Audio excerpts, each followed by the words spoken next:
자, 이번 시간은 이제 앞 시간에 제가 단거리 송전선로의 기본 그 개념을 말씀드렸잖아요. 그래서 이제 그 마무리 짓고, 자, 그래서 요거에 대한 말씀을 제가 드렸고요. 그래서 전압 강화. 여기서 중요한 건 다시 말하는 거예요. 단거리 송전선로 저기 보이죠? 단거리 송전선로는 무조건 전압 강화의 개념이 된다라는 거. 지금 여기에 뭐가 돼요? C 그리고 G의 개념이 존재한다는 거죠. 근데 우리가 그거는 무시를 한다. 그래서 전압 강화 공식인데요. 여러분들이 전압 강화 공식 하나만 아시면 돼요. 이거 하나만. 그래서 제가 여러분들에게 아까 해드린 것이 송전단 전압은 수전단 전압에다가 저항 성분에서 발생한 전압 강화와 리액턴스 성분에서 발생한 전압 강화. 그렇지만 이 전압 강화의 그 공식 요 자체는 또 하나의 이러한 형태로 바뀔 수 있다라는 개념을 여기 설명하고 있는 거니까 이건 제가 설명을 다 드렸으니까 여러분들이 다시 한번 해보시면 되겠고요. 그래서 삼상의 경우, 삼상의 경우는 볼 것도 없죠. 그렇죠. 소리가 들리네. 자, 루트 3만 해주면 된다. 왜? 일반적으로 삼상은 뭐가 됩니까? 성간전압으로 표현하다 보니까 그 부분도 제가 지난 시간에, 앞전 시간에 제가 다 설명을 드렸어요. 그래서 루트 3의 개념 들어가는 거, 이건 똑같은 공식이에요. 똑같은 거. 예, 요거 중요한 공식이다. 자, 그 다음에 전압 강화율이라는 거예요. 전압 강화율. 이것은 뭐냐 하면, 이것은 우리가 이제 송전선로, 이제 송전선로만 그릴 거예요. 자, 송전선로만 그린다라는 거예요. 자, 그럼 여기 이제 변전소가 이렇게 있겠죠. 변전소가. 그러면 변전소의 개념은 자꾸 연습하셔야 돼요. 조상설비, 요거 자꾸 연습하셔야 됩니다. 자, 부하를 스위치를 넣지 않았을 때, 때를 부하가 안 걸렸다라고 해서 무부하 상태다라고 이야기를 하게 되고요. 그러면 여기에 지금 칠판에는 내가 단거리 선로니까 R과 그 다음에 XL, 즉 전압 강화를 일으키는 요소를 우리가 말하고자 하는 거예요. 말하고자 하는 거죠. 자, 그러면 여기서 발생한 전압 강화는 이는 상으로 보면 한 상의 개념으로 본다고 그랬습니다. 그러니까 뭐가 돼요? IN의 R 코사인 시타 플러스 XL 사인 시타 이렇게 되겠죠. 성간전압하면 루트 3 집어넣으면 끝나는 거니까. 그런데 부하를 안 걸었어요. 예. 부하를 안 걸었단 말이죠. 그렇다면 부하를 안 건다는 얘기는 여기에 뭐가 됩니까? 전류가 흐르지 않는다. 이게 바로 뭐가 되는 거예요? 0이라는 개념이 나오게 되죠. 그렇다면 모든 수에 여기 이만큼 있는데 여기에다가 곱하기 0을 했으니까 전압 강화는 발생하지 않는다라는 것이죠. 그럼 전압 강화를 발생하지 않으면 송전단 전압의 크기나 수전단 전압의 크기나 뭐가 돼요? 같다. 일단은 같죠. 자, 같습니다. 그렇지만은 부하를 걸게 되면, 자, 부하를 걸게 되죠. 자, 부하를 걸면 뭐가 흐르게 돼요? 전류가 흐르게 되죠. 자, 그러면 전류를 갖다가 이 선이 허용할 수 있는 최대 전류, 전격 전류까지 흐르게 돼버리면 이게 0이 아니죠. 이게 0이 아니니까 이 값은 0이 아니다. 그런 이야기예요. 그래서 일단 숫자를 갖다 한번 집어넣어 볼 때 그냥 간단하게 집어넣어 볼 거예요. 한 뭐 200V, 300V 이렇게 집어넣어 보자. 너무 작은가요? 그럼 1000V 한번 집어넣을게요. 자, 계산했더니 1000V가 되더라. 그러면 결국 뭐가 됩니까? 여기 전압은 요 높이보다 어떻게 돼야 돼요? 그렇죠. 이게 나오네요. 1000V만큼 내려와 줘야 돼요. 요 편차가 바로 1000V가 되겠죠. 그래서 요렇게 전압이 내려오는 거죠. 그러니까 위에서 뭐가 돼요? 좀 우스갯소리로 해서 요렇게 스키 타고 뭐가 됩니까? 짜잔 내려오니까 강하다 이렇게 되는 것이 되겠습니다. 자, 그래서 요것이 바로 전압 강한데 조심할 게 하나가 있어요. 조심할 게 이제 그거 제가 설명을 또 드릴 테니까 집중하시고. 그래서 전압 강하라고 하는 것은 서로 다른 두 점 포인트. 수전단 전압과 송전단 전압과의 편차, 부하가 걸렸을 때 이 전압 강하 요거죠. 요게 바로 뭐가 됩니까? 1000V가 아까 IN의 R 코사인 시타 플러스 XL의 사인 시타. 이거 자꾸 반복하는 겁니다. 예, 요거죠. 그런데 이것이 큰지 작은지에 대한 뭐가 돼요? 퍼센테이지로 나타내라 그랬으니까 요것을 수전단 전압이 기준이 항상 부하가 걸렸을 때 그 전압에 요것이 몇 퍼센트 정도를 차지하느냐 하는 것이 바로 뭐가 돼요? 퍼센트 전압 강화가 되겠다. 그 또 다른 말로는 뭐가 됩니까? 퍼센트 임피던스다라고도 해도 됩니다. 자, 그래서 요 식을 써버리면 여기에다가 이 R에다가 요거 자체가 바로 뭐가 돼요? IN의 R 코사인 시타 플러스 X의 사인 시타 요렇게 표현이 된다는 것이 바로 저 식의 의미가 되겠습니다. 그래서 중요한 것은 이 식이 중요한 게 아니고 요 개념이 중요하니까 요 개념이 중요하기 때문에 여러분들이 뭐가 돼요? 알아두셔야 된다. 이때 강하는 양쪽 단위입니다. 송전단, 수전단의 개념이 되는 거예요. 요거 꼭 기억하셔야 됩니다. 자, 그러면 이번에는 전압 변동률이 되겠습니다. 전압 변동률 공식을 먼저 보게 되면은 여기에 이 R0, 즉 수전단에서 R0는 무부하일 때, 여기는 뭐가 됩니까? 부하를 걸었을 때. 자, 그러면 좀 전에 얘기한 내용하고 약간의 문제가 생겨요. 어떤 문제가 생기냐 하면 제가 식을 다시 보여드릴게요. 이상하다? 왜 이상하냐? 아니, 여기에서 송전단 전압은 ES는 수전단 전압에다가 전압 강화. 예. 이걸 다시 쓰면 IN에 지금은 2로 표현됐으니까 상전압으로 표기하는 거예요. 한상의 전압으로. IN의 R 코사인 시타 플러스 XL의 사인 시타 이렇게 되는데 제가 전압 강화 설명할 때 이렇게 얘기했단 말이죠. 뭐라고 얘기했느냐 하면 부하를 안 건다. 부하를 안 걸면 결국 여기 흐르는 전류, 전격 전류라는 부하 전류가 흐르질 않으니까 이게 0 아니냐. 이게 0이니까 이 항이 뭐가 돼? 0이다.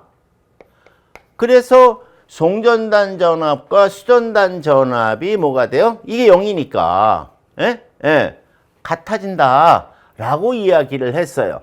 그러면 당연히 뭐가 돼? 전압 변동률이라는 개념은 나올 수가 없어요. 왜냐하면 전압 변동률이라는 거는 부하를 걸지 않았을 때 나오는 수전단 전압과 부하를 걸었을 때의 전압을 말하는 거거든요. 그러면 결국 뭐가 돼요? 부하를 걸지 않았을 때의 수전단 전압은 이 식에서 말하면 송전단 전압과 같으니까 얘는 송전단 전압과 같으니까 결국 뭐가 돼요? ES, ER 이렇게 되면 전압 변동률이나 전압 강화율이나 뭐가 돼요? 같다는 결론으로 간단 말이죠. 이때 이렇게 얘기가 되는 거는 무엇을 간과해서 발생하는 거냐 하면 무엇을 간과해서 발생하는 거냐 하면은요.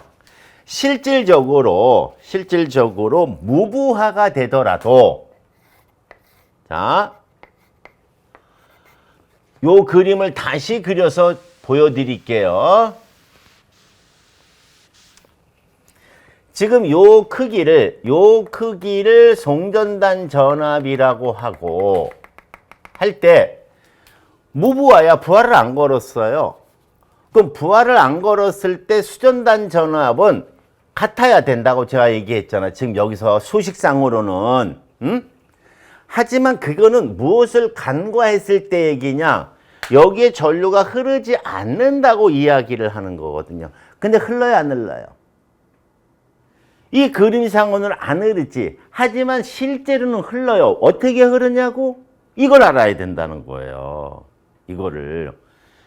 여기에 선로종수를 다시 한번 봐봐요. R과 XL이 있고 여기 뭐가 있어요? XC가 있고 그 다음에 애자의 절연저항 쪽으로 나가는 누설전류 G가 있잖아. 그런데 이것이 작기 때문에 이거를 무시를 하는 것이 바로 뭐가 됩니까? 단거리 송전선로잖아요. 그러니까 부하를 걸지 않아도 무부하 상태가 돼버리면 부하 전류가 흐르지 않을 뿐이지, 부하가 요구하는 전류를 부하 전류라고 하잖아요.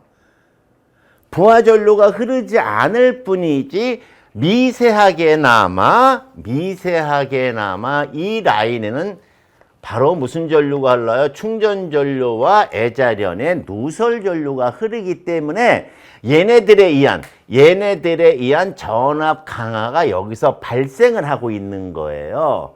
그래서 무부하라 하더라도 실질적으로 수전단 전압은 여기까지 못 올라가고 요 누설 전류와 충전 전류에 의해서 발생하는 전압 강화 때문에 여기까지밖에 못 올라가요. 요것이 ER0이고, 그런데 여기 흘러가는 전류가 뭐가 돼? 작으니까 이렇게 되는 요만큼의 전압 강화가 발생하는 거고요. 실제로 부하를 걸게 되면 그때는 부하 전류, 큰 전류가 흐르게 되니까 이때는 뭐가 됩니까? 발생하는 전압 강화는, 자, 그러니까 봐요. 실제로 선로에서는 전압 강화가 발생한다.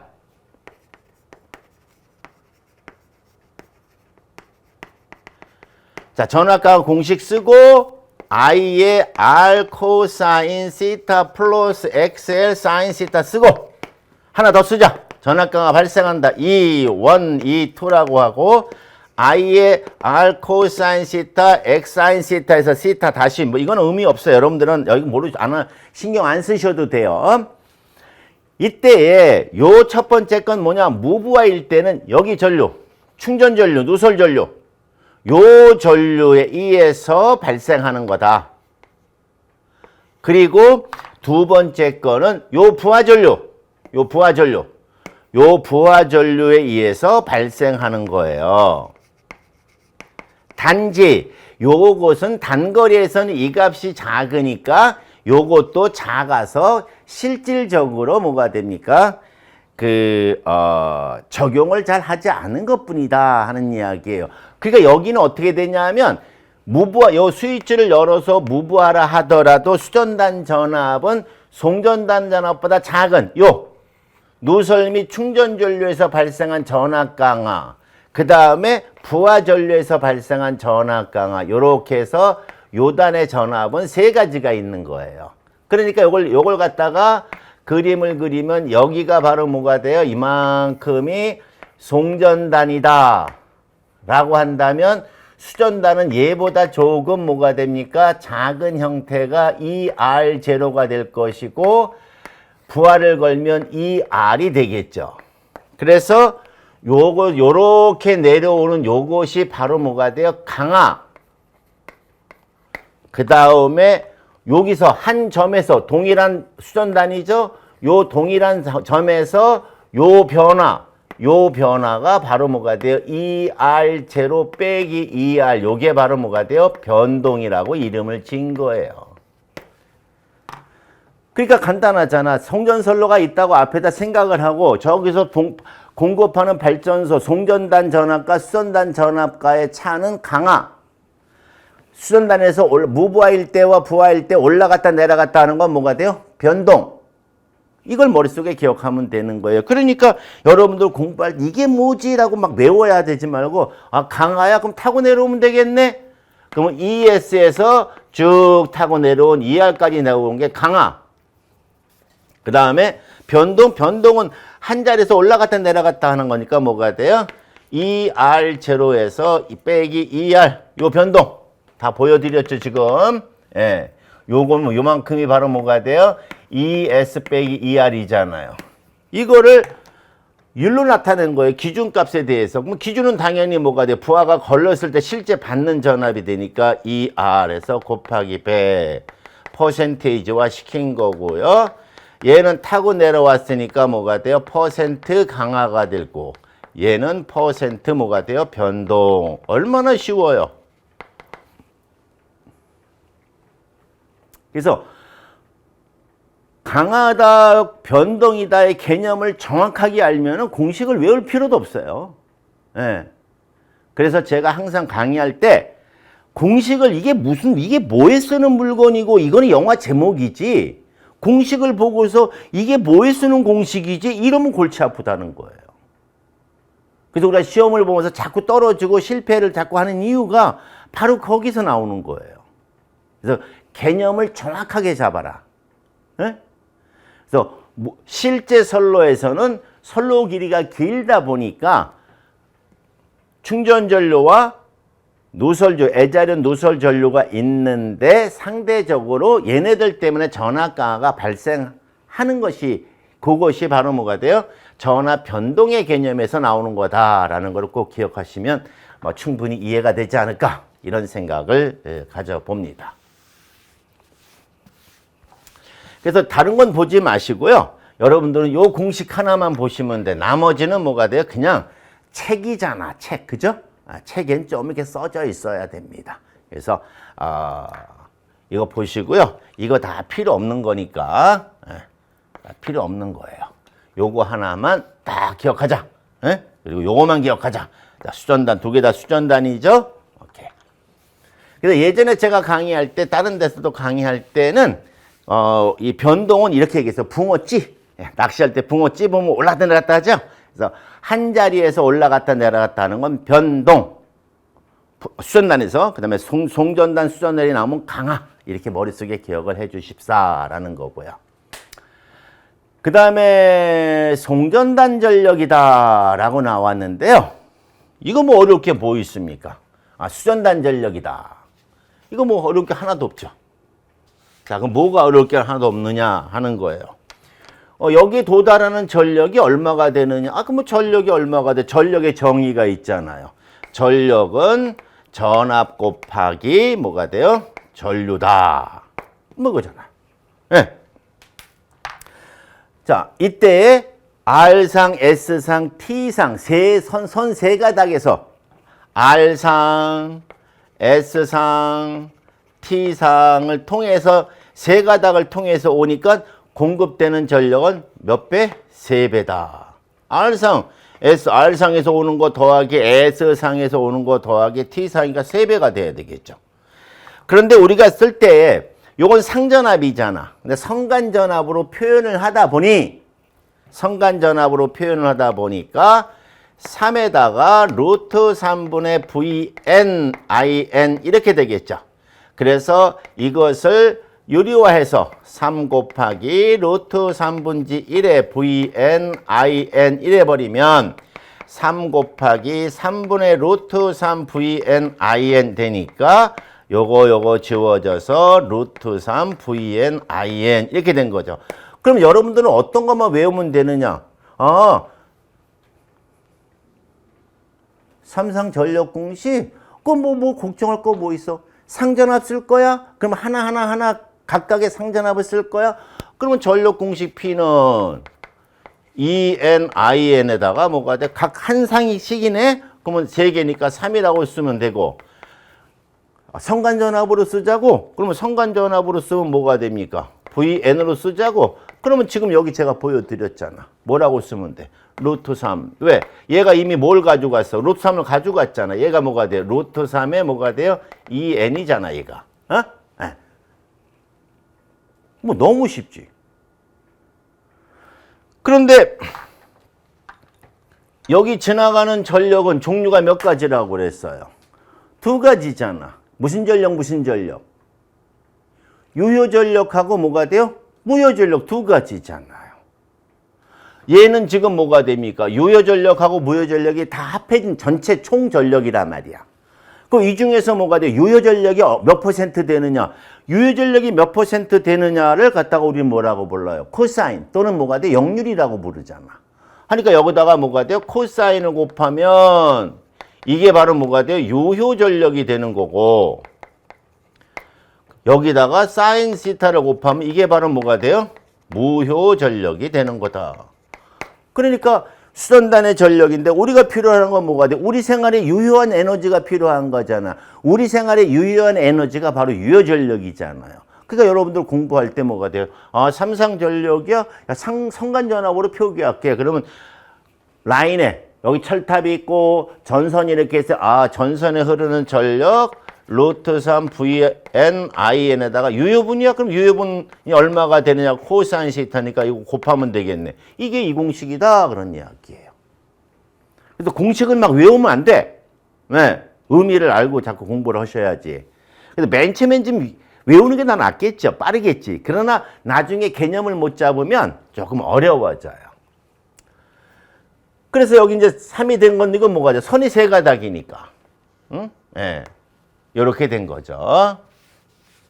그래서 요 얘기의 의미는 이런 것이다. 요 정도만 되면 된다. 지금 송전 특성에서는 중요한 게 이거가 중요한 게 아니고 아까 얘기했던 뭐가 됩니까? 단거리 송전선로의 의미 앞전 시간에 얘기한 거, 그 다음에 전압 강하율, 전압 변동 여기에 대한 개념이 중요한 거다. 자, 페란트 현상. 페란트 현상이라는 거는 수전단 전압이 송전단 전압보다 더 높아지는 현상인데요. 여기에 이제 부하를 안 거는 거야. 예. 그러면 여기다 부하를 안 걸면 이렇게 뭐가 돼요? 수전단 전압이 이렇게 존재가 되겠죠. 그런데 부하가 걸리네. 예. 자, 부하가 걸려요. 그러면 부하가 걸렸으니까 부하 전류가 흘러 들어가야 되잖아. 쫙 흘러 들어가는데 부하 전류는 앞전 시간을 잘 보면 부하 전류는 종류가 두 가지라고 그랬어요. 유효분 전류와 무효분 전류. 그래서 유효분 전류와 무효분 전류가 흘러 들어가야 되기 때문에 이렇게 표현이 된 거죠. 이게 부하 전류야. 그래서 부하각 시타가 있고 이로 인해서 R에서 발생한 전압 강하 IR, 그 다음에 IX, I의 직각이 돼야 되니까. 그래서 이게 바로 VS죠. 여기 ER인가 ES로 해야 되겠네. ES. 자, 이렇게 뭐가 됩니까? 송전단 전압이 수전단 전압보다 더 큰 것이 정상이야. 그래서 크니까 위에서 아래로 쭉 흘러내려오는 게 정상이다. 그런 이야기예요. 그런데 페란트 현상이라는 건 역현상이에요. 뭐냐 하면, 자, 얘를 여기다 그렸기 때문에 어쩔 수 없이 약간 옆으로 가야 되겠네. 양해해 주세요. 여기가 ER이야. 근데 부하를 걸지 않았어. 무부하 상태야. 예. 그러면 이 라인은 전류가 흐른다 안 흐른다? 흐른다 안 흐른다? 흐른다. 예. 흐른다. 어떤 전류가 흘러? 어떤 전류가? XC로 의한 충전 전류, 공기 쪽으로 나가는 거. 그 다음에 애자련 쪽으로 나가는 누설 전류. 흐른다 이거지. 그런데 누가 더 크냐? 얘가 더 커. 얘보다 얘가 더 커. 예. 그러면 일로 가는 게 하나 있고 일로 가는 게 있으니까 송전단 전압에 대해서 애자련 쪽으로 빠져나가는 거는 작아. 그런데 XC 쪽으로 빠져나가는 거는 좀 커. 얘보다 크죠. 근데 XC가 전압보다 어떻게 돼야 돼? 90도 앞서야지. 이렇게 앞서야지. 그러면 요렇게 전류가 흐르게 되지. 요게 무부하일 때 무부하 시의 송전선에 흐르는 전류. 그러면 요 전류가 흐르면서 여기서 전압강화 발생해. 예.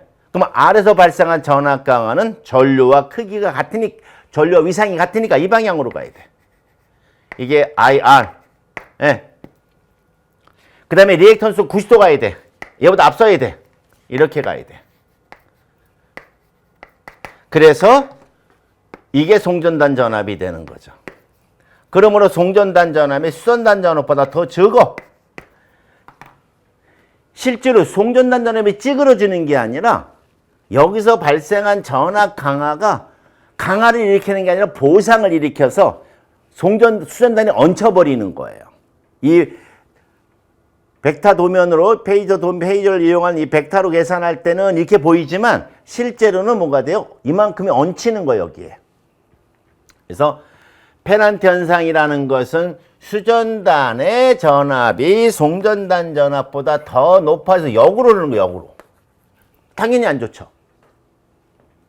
그러면 당연히 안 좋으니까 뭐가 돼야 돼? 페널티 막아야 돼, 안 막아야 돼?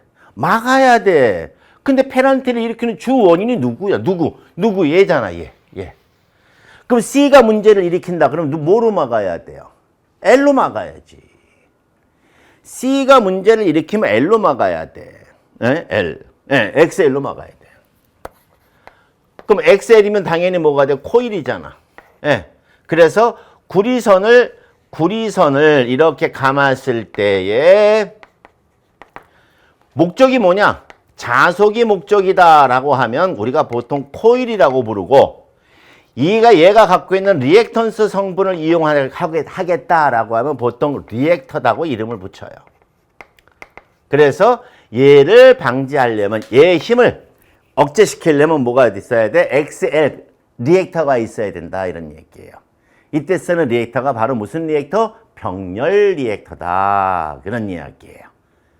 그 병렬 리액터라는 건 뭐냐 하면 얘하고 병렬로 연결을 시켜버리면 지들끼리 주고받거든. 그래서 이 병렬 리액터 또는 불로 리액터라고 그러기도 하는데 그래서 여기 지금 이 설명하는 내용들의 개념은 듣기만 하고 여러분들은 잠깐만 내 정리를 해야 되겠네요. 지금 이 이론적으로 설명하는 컨셉 개념을 설명하는 것은 여러분이 무작정 외우라고 하는 것을 방지하기 위해서 설명하는 거고 최종적으로 여러분들은 그냥 큰 것만 잡으면 돼. 페널티 나쁘다. 원인이 뭐야? C 때문이다. 그러면 누가 나타나야 돼? L이 나타나야 돼. 이렇게 들어가면 되는 거예요. 그래서 이 말단에 여기 보면 변전소가 있었잖아. 그 변전소는 뭐가 됩니까? 1차, 2차 뭐가 돼? 3차. 그래서 변전소 이제 여러분의 전기 기기에서 등가 회로를 배우게 되면 여기에 1차 이렇게 2차 여기에 뭐가 돼요? 3차 이렇게 돼 가지고 여기 라인에다가 코일을 갖다 건다고. 요게 션트 리액터야. 그러면 요렇게 라인이 돼서 요렇게 된 거고 여기 접지돼 있지? 요거 땅에 접지된 거잖아. 이건 눈에 안 보이는 거고 눈에 보이는 거. 그럼 얘하고 얘가 무슨 열이야? 병렬이죠? 그래서 무슨 리액터? 병렬 리액터다라고 얘기하는 거예요.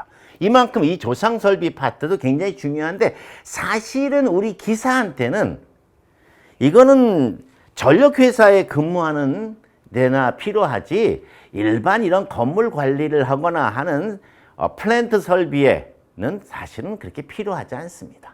그냥 그렇다 하는 것만 알아주시고요. 그냥 외워하는 것보다 이렇게 설명을 드렸으니까 들을 거 보니까 그럴듯 그럼 좀 기억이 나겠죠. 그 효과를 노리는 겁니다. 어쨌든 페널티에 대한 이야기는 마쳤고요. 그래서 이러한 형태.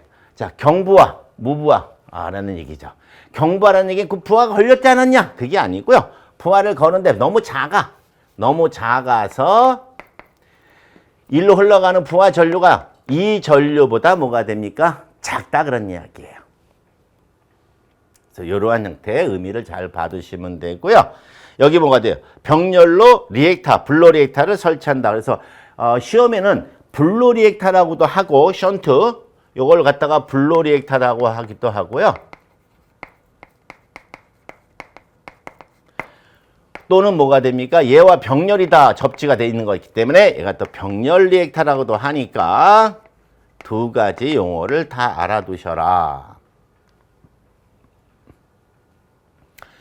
자, 그 다음에 이제 충전 용량, 이제 이게 나왔는데, 충전 용량은, 자, 여러분들 생각을 한번 해보십시오. 이게 이제 나오는 이유는 다른 게 아니에요. 예. 다른 게 아니고, 여러분들 수도꼭지를 틀었어. 자, 여기서 스위치를 넣는다는 건, 여기 수도관이 이렇게 있다고 치고, 수도관이 이렇게 있고요. 여기에 이게 수도꼭지가 있는 거야. 예. 그래서 이게 밸브가 있는 거예요. 그래서 스위치를 ON 한다는 것은 바로 뭐가 돼요? 밸브를 연다는 뜻이에요. 그러면 밸브를 열면 열자마자 뭐가 나오려면 물이 나와야 돼. 그럼 물이 나오려면 여기 물이 차 있어야 돼? 안 차 있어야 돼? 물이 채워져 있어야 돼. 예. 그래서 여기에 물이 뭐가 돼요? 가득 채워져 있어야 수도꼭지를 틀자마자 물이 나오듯이 스위치를 놓자마자 전기가 나오려면 여기도 뭐가 돼? 전기 에너지가 채워져 있어야 돼? 안 채워져 있어야 돼요? 당연히 채워져 있어야 되지. 그러니까 얼마만큼 여기다가 전기 에너지를 갖다가 채울 수 있느냐? 그게 바로 무슨 용량이에요? 충전 용량이죠.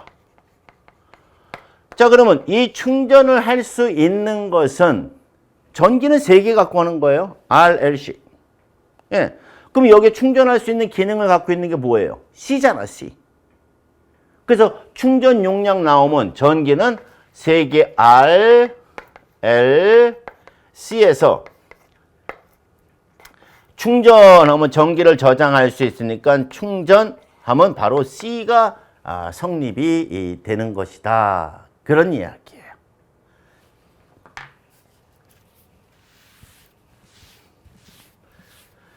자, 그래서 이 충전에 대한 이야기를 하는데요. 그냥 간단하게만 보고, 요거는 이제 나중에 어디서 나오냐 하면, 지금은 사용하지 않아요.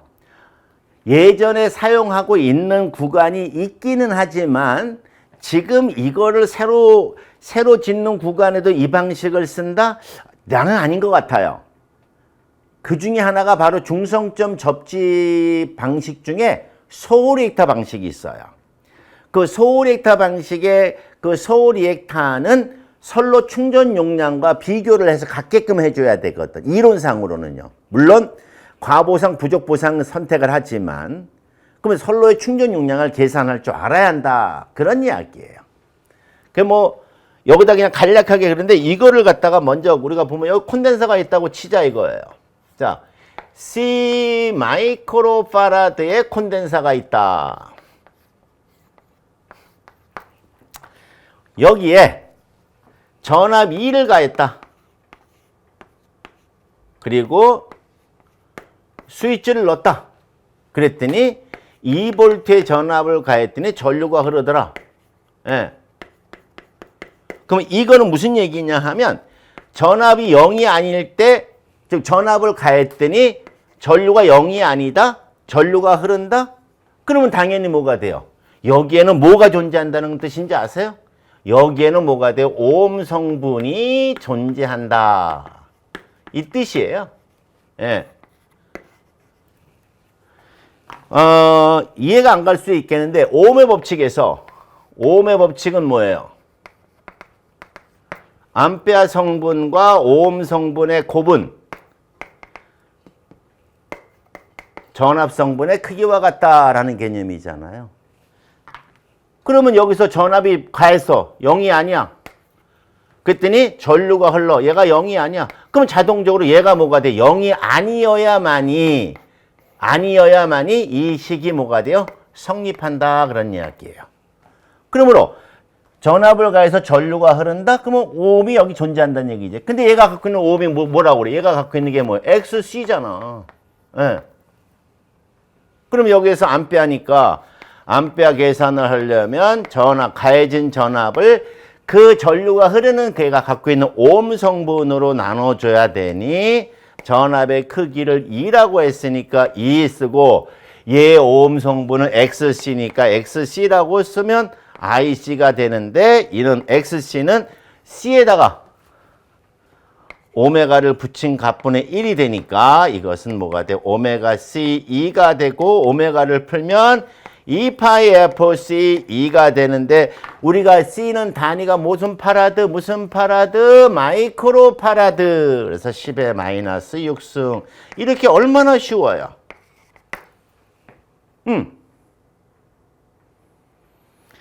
자, 그러면 충전 용량은 어떻게 계산하냐? 여기서 계산하시면 돼. 이거 지우고 내가 이쪽으로 와서 할게요. 여기 뭐가 돼? 충전 용량은 전력이에요. 충전 전력.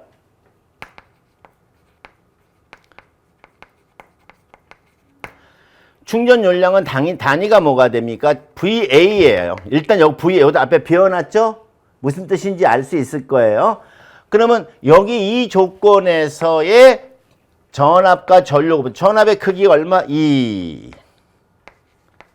전류의 크기가 얼마? IC. 그러면 여기 지금 끓여왔으니까 IC가 여기 있잖아.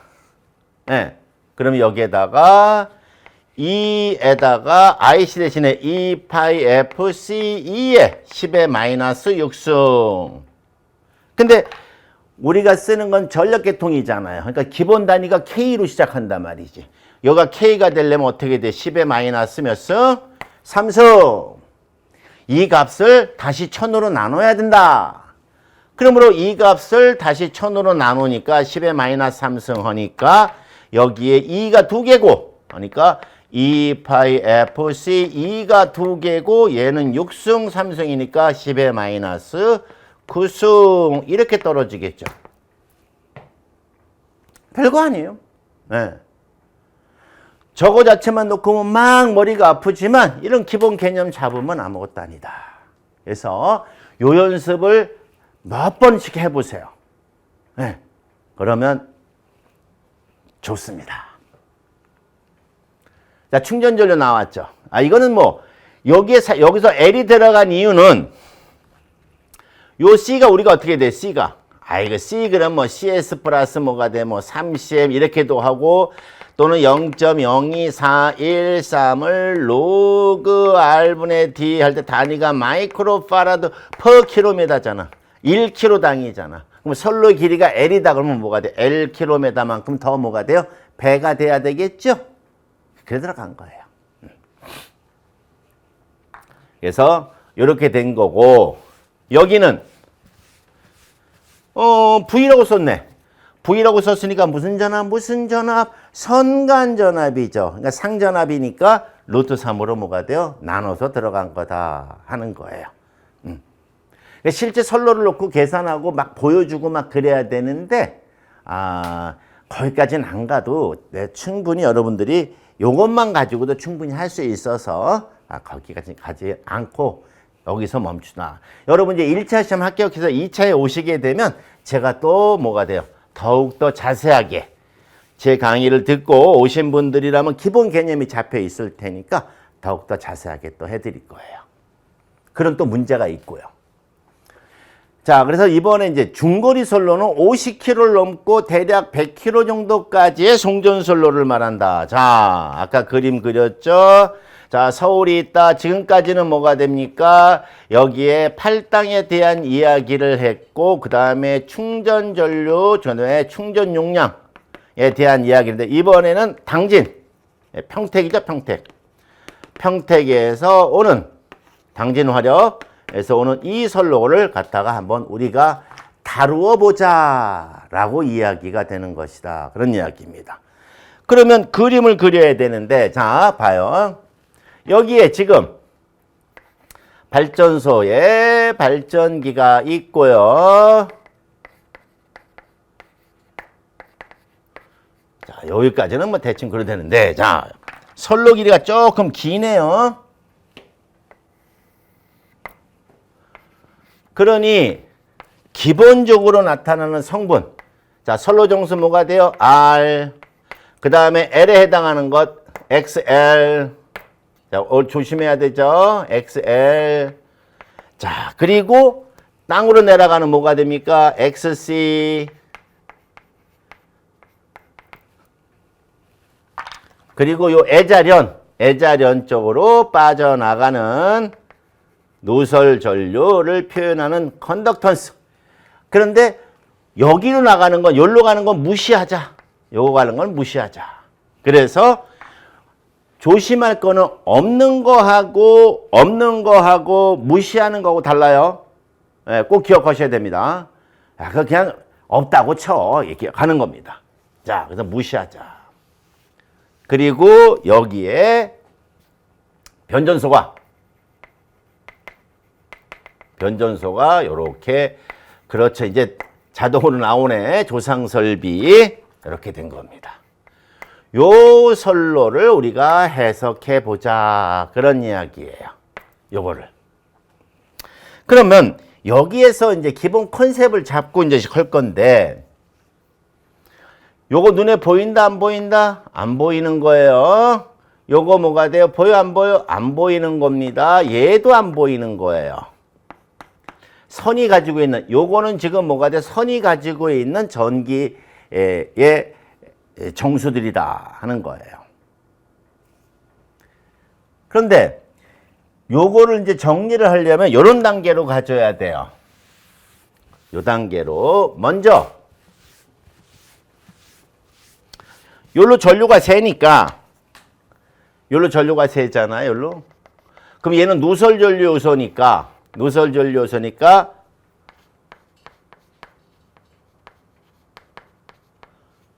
요소가 되므로 오음의 법칙을 이용하면 암페어는 오음분의 뭐가 돼? 볼트. 이렇게 된다. 그러면 오음분의 1의 볼트니까 요거를 뭐가 돼요? 모로 바꾸자.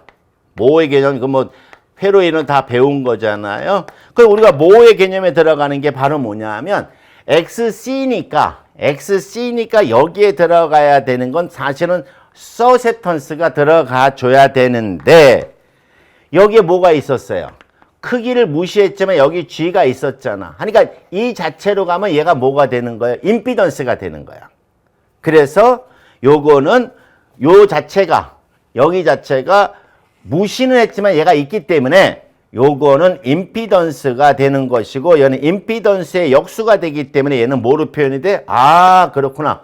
어드미턴스로 표현이 되는 거예요. 그 다음에 여기서 발생하는 건 전압 강화 요소란 말이야. 그러면 전압 강화 요소니까 우리가 구해야 되는 건 볼트 차원이라고. 그러면 암페어 차원과 오hm 차원의 개념이니까 얘네들은 오hm 차원으로 유지를 시켜야 돼. 그럼 여기에 오hm 차원 유지시키니까 가만히 있어보자. R 플러스 JXL은 우리가 이걸 줄여서 뭐라고 그래요? 임피던스. 그렇죠? 그래서 요 개념을 이렇게 바꿔줘야 돼요. 한 번만 더 해주면 돼요. 그럼 ES가 돼서 임피던스, 그리고 여기에 어드미턴스. 이렇게 바뀌는 거예요. 자, 근데 문제가 생겨요. 어떤 문제가 생기느냐? 어드미턴스를 붙이질 못해요. 왜 못 붙이느냐? 이건 그냥 전기줄이야. 네. 이거 전기줄이고, 여기 R과 X가 여기에 있는 거예요. 그럼 전기줄은 뭐가 됩니까? 송전단측과 수전단측 이게 있는 게 아니잖아. 그 얘기는 무슨 얘기냐면, 이 전기줄이 가지고 있는 내부가 같아야 돼. 지금 무슨 얘기냐? 그러니까 전기줄에 불과한 거야. 이렇게 봐도 이렇게 봐도 똑같아야 된다. 그지? 전기줄을 이렇게 붙였을 때와 이렇게 붙였을 때 전력에 영향을 준다. 그건 말이 안 되는 거잖아. 그 말의 의미는 여기서 바라본 내부 임피던스나 이 공간의 내부 임피던스나 여기서 바라본 내부 임피던스가 같아야 한다는 이야기예요. 근데 여기서 바라봐봐. 그럼 어떻게 돼? 이렇게 여기다 갖다 붙이면 여기다 갖다 붙였단 말이야. 그러면 이렇게 되니까 XC가 뭐가 돼요? 직렬회로잖아. 그러면 여기서 바라보면 어떻게 돼요? 이렇게 돼서 XC가 있고 얘가 있으니까 송전단에서 바라봤을 때는 RXL과 XC가 직렬인데 XL, XC가 직렬인데 수전단에서 바라봤을 땐 XC하고 얘하고 R하고 XL은 직렬이고 얘는 병렬이란 말이야. 그럼 안 되지. 그래서 여기서 바라본 거나 여기서 바라본 내부 회로가 같아야 되기 때문에 요걸 약간 변형을 해야 돼요. 여기서 바라봤을 때나 여기서 바라봤을 때나 같아야 한다는 얘기야. 그래서 같은 방법은 이거를 우리가 뭐가 됩니까? 요렇게 바꾼단 말이죠. 임피던스 성질을 이용하는 거예요. 임피던스는 뭐가 돼? 직렬 연결하면 그 양이 커지잖아요. 그래서 요 임피던스를 반 나누어서 요렇게 펼쳐놓고 그리고 가운데다가 어드미턴스를 요렇게 있다고 가정하는 거예요. 요렇게. 이것이 영어의 T자와 같다. 여기 2가 들어간 게 반 나눈 거라는 걸 내가 다시 분명히 설명했어요. 그래서 요렇게 놓고 해석하는 걸 T형 회로. 네. 그럼 반대로 이걸 이렇게 바꿀 수 있지 않냐? 어드미턴스는 뭐가 됩니까? 반반 나누면 1로 가는 절로 얘 1로 5A 갈 때 1로 2.5, 2.5 합하면 5A 아니냐? 그래서 그렇다. 그것도 맞는 얘기다. 그러면 가운데다가 Z를 놓고 그리고 양쪽에다가 요 값의 절반 값을 이렇게 분포시켜 놓자. 예.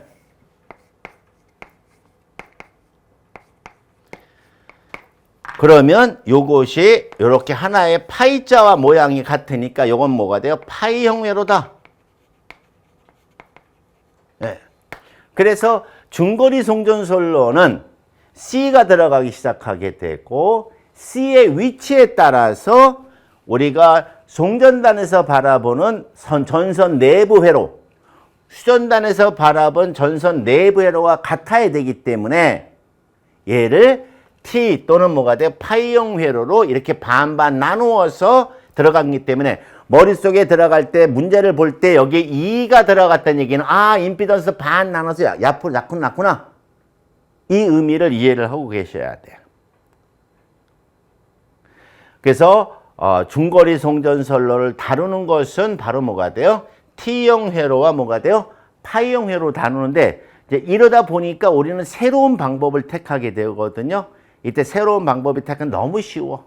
그거는 다음 시간에 다시 한번 다 다뤄보자 하는 겁니다.